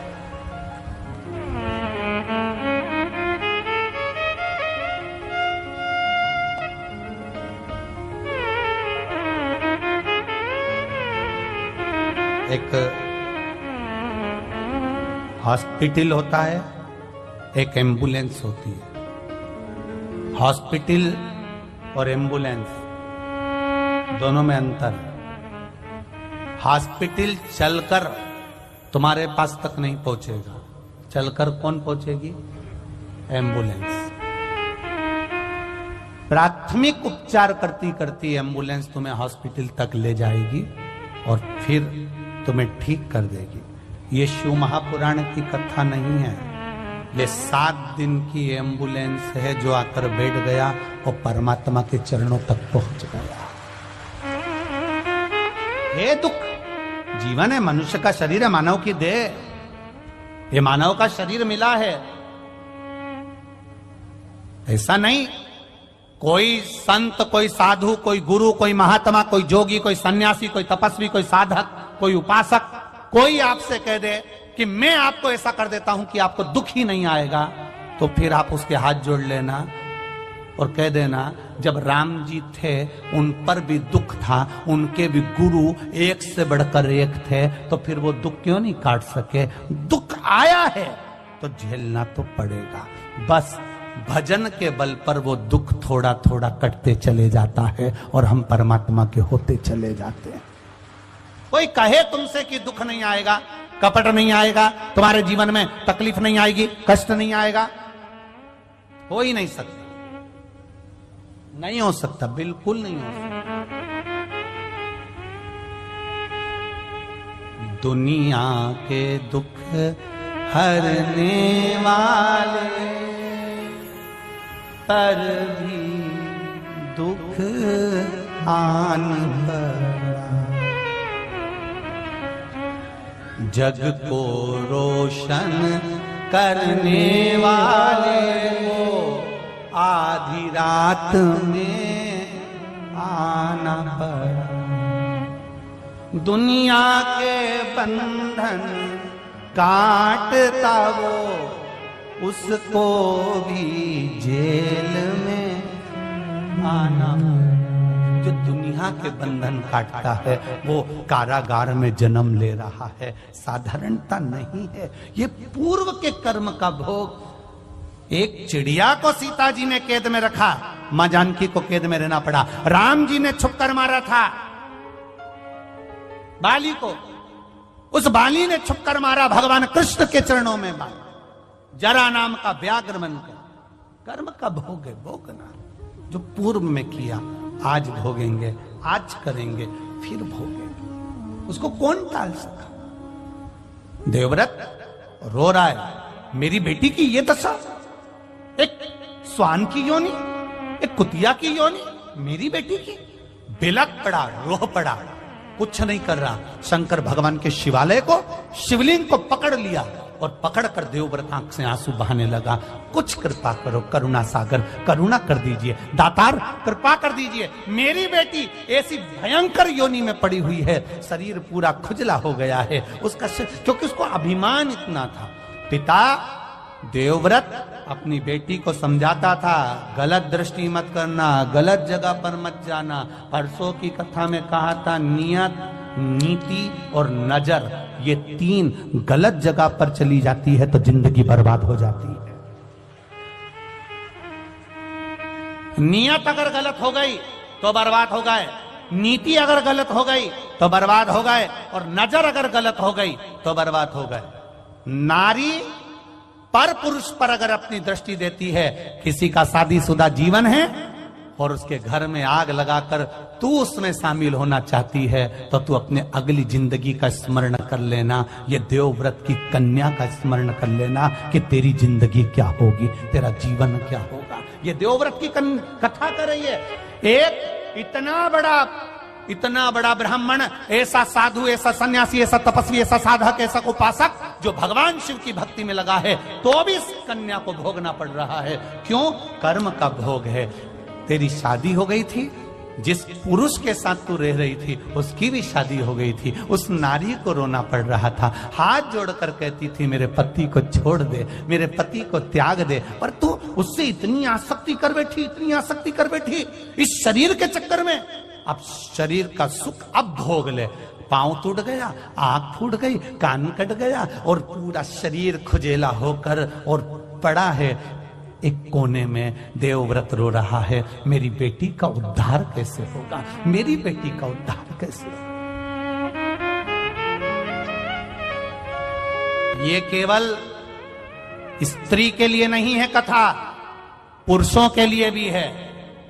तुम भी स्मरण करना, किसी के साथ अगर गलत कर्म किया है तो तैयारी रखना, ये अगर स्वान रूप में कुतिया बन सकती है तो तुम भी कुत्ता तो बन ही सकते हो।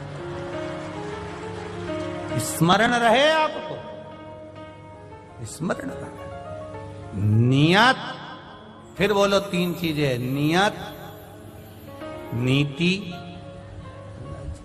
ये बहुत काम की है, ये नजर बहुत ध्यान रखिए।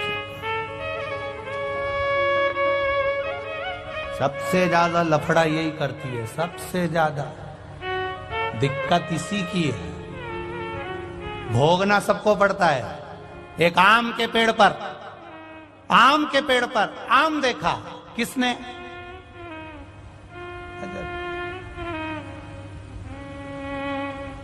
ललचाई कौन? आम तक कौन लेकर गया? चढ़ा कौन? तोड़ा किसने? हाथ। खाया किसने? स्वाद किसने लिया? गया कहां? और माली ने पकड़ लिया। और जो दोचना चालू करा, पीटा कौन, रोया कौन।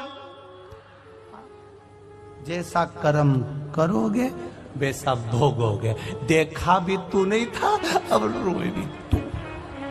कर्म तेरा है, भोगो। बस तुम भी देख लो, किसी भी नारी को, स्त्री को, पुरुष को गलत दृष्टि से देख लो, फिर याद रखना, दरवाजे पे लिख लेना तेरा क्या होगा रे कालिया। तैयारी कर लेना, होगा। मृत्युलोक में अगर जन्म लिया है, पृथ्वी पर यदि हम आए हैं, तो हमारे को दुख का सामना करना ही पड़ेगा।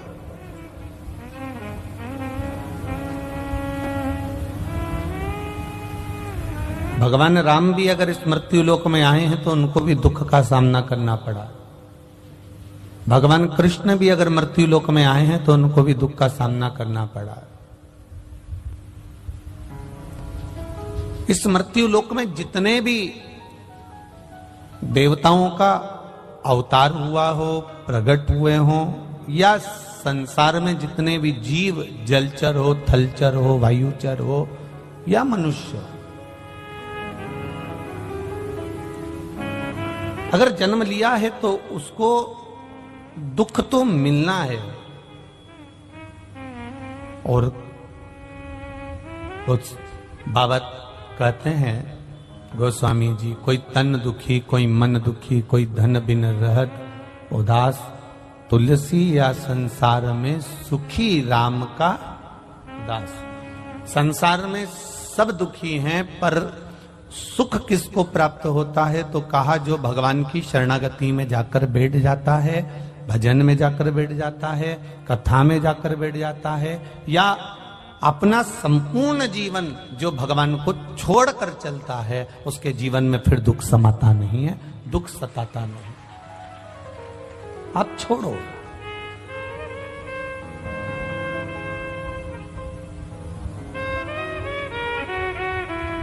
हम दुख को अपना मान रहे हैं, इसलिए दुख हमें अपना लग रहा। जिस समय हम दुख को भी परमात्मा का मान लेंगे कि ये भी प्रसाद है, ये उसने दिया है, तो कुछ सोच कर दिया होगा, कुछ समझ कर दिया होगा। और हम ये मानकर जब अपने दुख को झेलना प्रारंभ कर देते हैं, कार्य करना प्रारंभ कर देते हैं, तो परमात्मा भी सोच लेता है कि आपको पहले कथा में कहा, एक आध बार आपने स्मरण किया होगा कि उसके मंदिर में जब जाओ, भोलेनाथ के चरणों में जब जाओ, मेरे त्रिकालदर्शी के पास जब जाओ, मेरे शंकर के मंदिर में, शिवालय में जब जाओ, आपसे पहले भी कहा, आज भी कह रहे हैं कि प्रसन्न होकर जाना, मुस्कुराकर।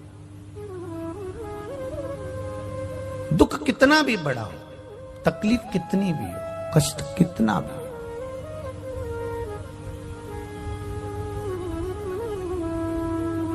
जब हम व्यक्ति अगर कर्जे में डूबा रहता है ना, बहुत कर्जे में डूबा हुआ है, बहुत कर्जे में डूबा हुआ है, और कर्जे में डूबा हुआ व्यक्ति जब बहुत किरीच वाले कपड़े पहनकर, बेहतरीन मुंह में पान मान खाकर, चाबी का छल्ला घुमाते हुए, खूब जोरदार ठाठ से घर से बाहर निकलता है, तो लोग कह देते, बताओ इतना कर्जे में डूबा हुआ है, इसके बाद भी इसके चेहरे पर रत्ती भर सल नहीं, इसके चेहरे पर रत्ती भर सल नहीं है, इतना कर्जे में डूबा है तो भी सल नहीं इसके चेहरे पर।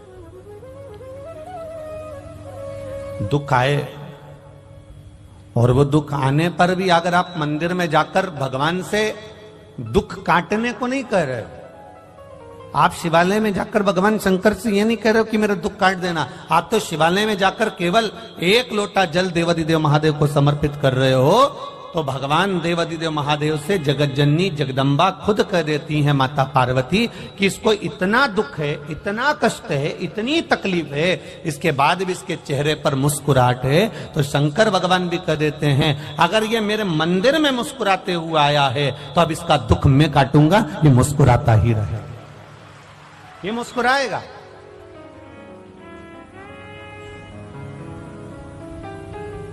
हम उसके भरोसे पर हो जाए, हमारा प्रत्येक क्षण, प्रत्येक पल प्रत्येक घड़ी, प्रत्येक पल हमारा देवाधिदेव महादेव का हो जाए।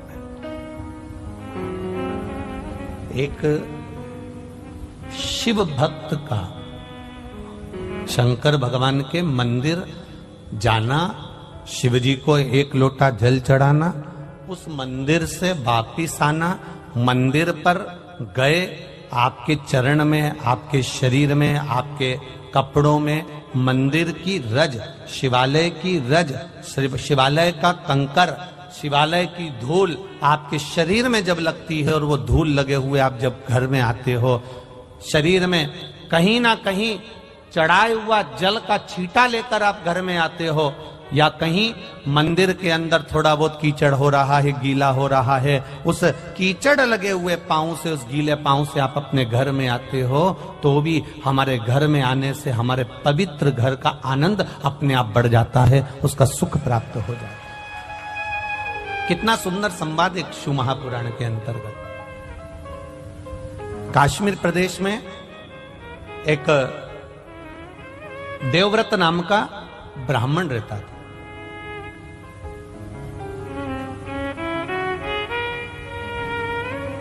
बड़ा धर्मात्मा था, पुण्यात्मा, भजन करना उसका एक आनंद था।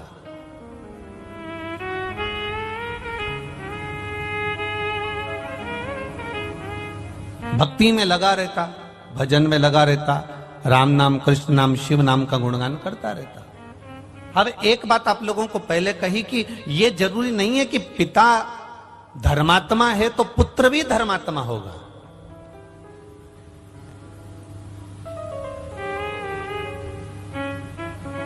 पिता अगर एक श्रेष्ठ वक्ता है तो पुत्र भी श्रेष्ठ वक्ता होगा।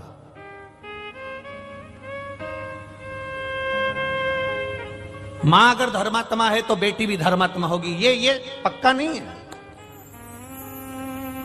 पिता के भाग्य में अगर सुख लिखा है तो बेटे के भाग्य में भी सुख होगा, ये पक्का नहीं है। पिता के भाग्य में हजारों एकड़ जमीन है, बेटे के भाग्य में 1000 एकड़ है कि नहीं, ये पक्का नहीं है।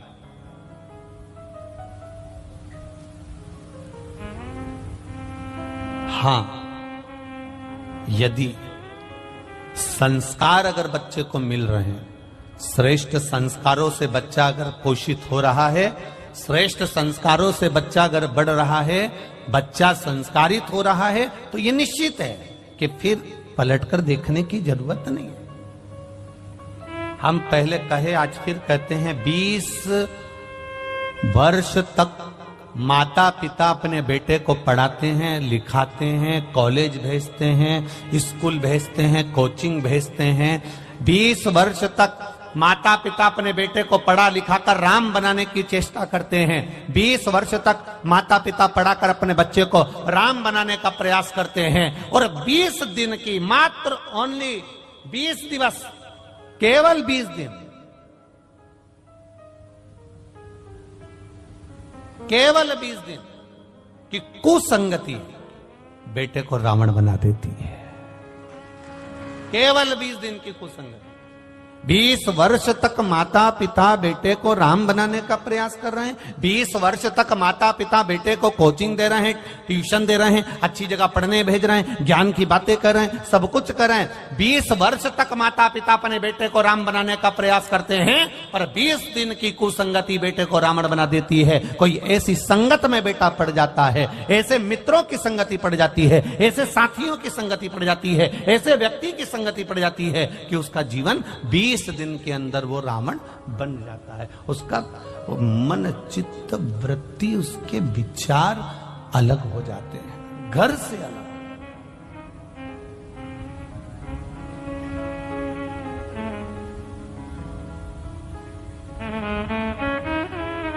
आप अपने बच्चों की आदत डाल दो, शिव जी के मंदिर में जाना है, 1 लोटा जल चढ़ाना।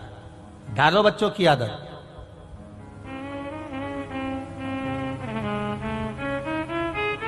जिस घर के बच्चे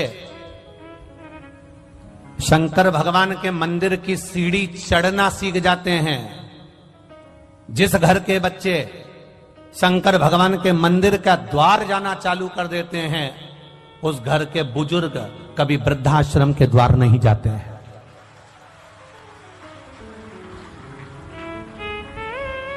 आपके बच्चे अगर मंदिर जा रहे हैं, आपके बच्चे अगर शिवालय जा रहे हैं, आपके बच्चे भगवान के मंदिर में जाकर एक लोटा जल चढ़ा रहे हैं, प्रयास करना।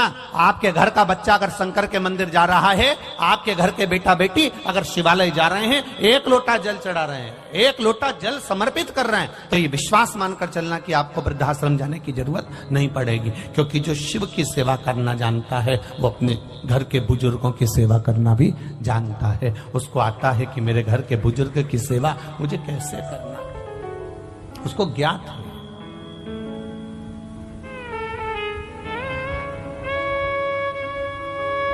शंभु शरणे पड़ी मांगू घड़ी घड़ी दुख काटो दया करी दर्शन आपो। महाराज, जब हमारे घर के बच्चे शिवालय तक जाने लगे, मंदिर तक जाने लगे, शिव की चौखट तक जाने लगे, भगवान के द्वार तक जाने लगे, समझ लेना कि अब आपके बच्चे संस्कारिता का आनंद पा गए। जाएं वो।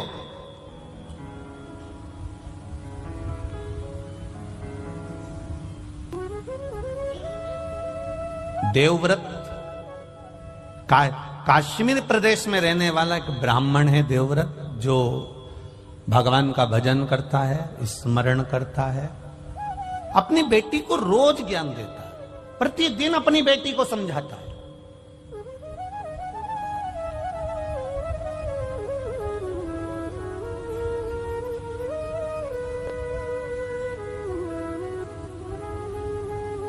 पर संगत बिगड़ गई।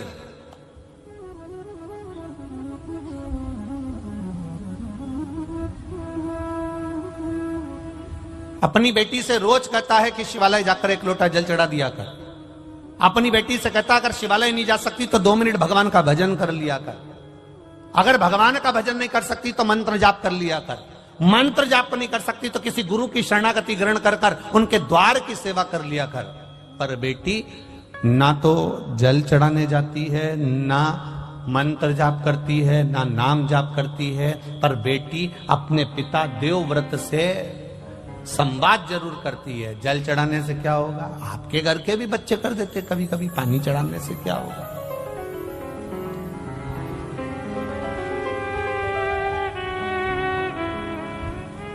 जल चढ़ाने से कौन सा फायदा?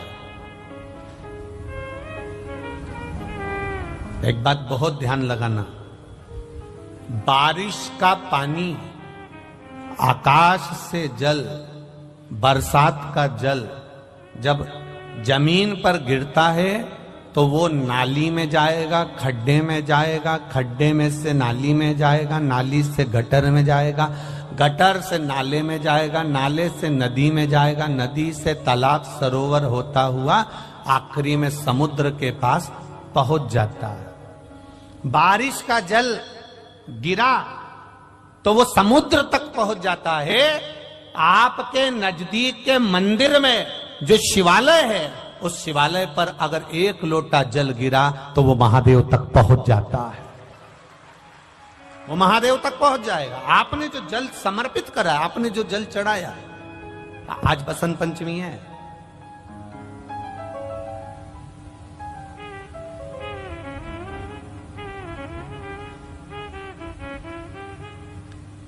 भगवान देवाधिदेव महादेव का आज बसंती पुष्प से, सरसों का जो फूल होता है,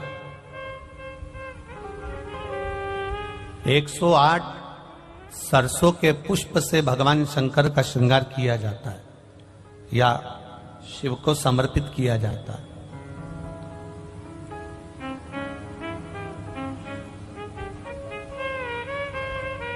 अगर डॉक्टर बोल भी देता है कि ऐसा लग रहा है कि कोई बड़ी बीमारी आने वाली है, शरीर में कोई ऐसा रोग आने वाला है कि ये बहुत बड़ा रहेगा, हम उनको हमेशा कहते आए हैं कि प्रयास करना कि बसंत पंचमी के दिन सरसों के फूल 108 शंकर भगवान को चढ़ जाएं, उसके बाद जांच करवाना प्रारंभ करो, बड़ी बीमारी नहीं आएगी, बाबा उसको टाल ही देगा। उसका नाम महामृत्युंजय है,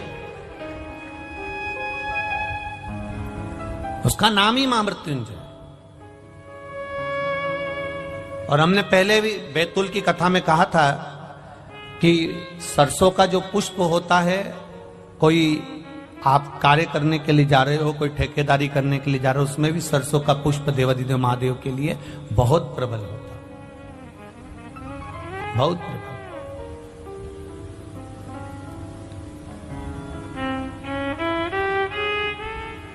महाराज बेटी को दिया ज्ञान, पर बेटी मानती नहीं, प्रश्न बहुत करती है, बहुत प्रश्न। पहले का एक समय था जिस समय पर माता पिता जो कह देते थे बच्चे वो मानते थे। बीच का एक समय ऐसा आया कि माता पिता कहते जरूर है, बच्चा मानता भी है, पर मन में संशय रखता है। अभी का जो समय चल रहा है, जैसे टीवी पर वो क्या बोलते हैं उसको, डेविड, क्या बोलते हैं उसको, डेविड करना है सबको बिठा के टीवी पे, डिबेट है, ऐसे कुछ बोलते हैं ना। आज का समय केवल टीवी पर डिबेट करने का नहीं है, घर में भी रोज का डिबेट चल रहा है, प्रतिदिन का। पिताजी कहते हैं मंदिर जा, बेटा कहता है क्यों जाऊं, बस यही क्रम चालू हो जाता है। बहू कहती है सास को, सास कहती है बहू को, दोनों एक दूसरे की बात नहीं मान रहे, वो इधर पांव खींच रहा है, वो इधर पांव खींच रहा है, अंत उसका सार तत्व तक नहीं पहुंचा। मंजिल मिला क्या?